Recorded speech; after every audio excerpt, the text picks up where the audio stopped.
छा हाणे वाकई नेक्स्ट एपिसोड में रईस गफ़ार ख़ान खे ओठो मारे छॾींदो या कमाल ख़ान खे मारे छॾींदो? छा वाकई इहा अॻी किस्त आख़िरी आहे ऐं इहो रबनि हाणे पंहिंजी भेण पठाणी खे छा वाकई मोकिले छॾंदो कमाल ख़ान जे घर मोटी वञ?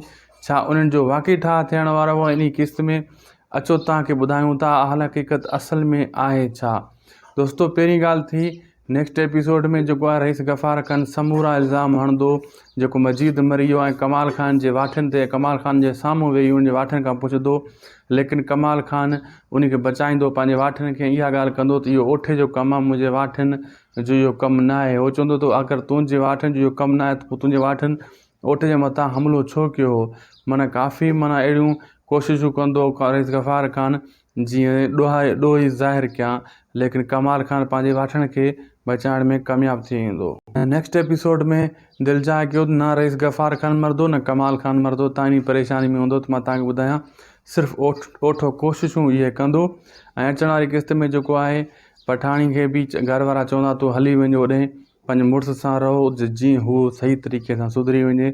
हुनजे भाउ बि चवंदो, रबन हुनजी माउ सभु चवंदा ऐं मीरा त उहे चई रही आहे तूं होॾे हली वञ, तूं माफ़ त उहे करे छॾियो आहे।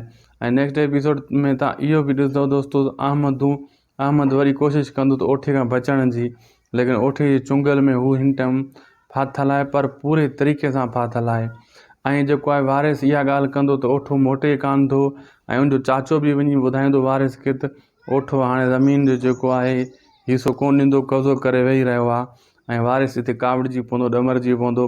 वारिस वरी हिकु चकर मोटंदो ओठे ॾे ऐं ओठे खे सम्झाइण जी पूरी कोशिशि कंदो।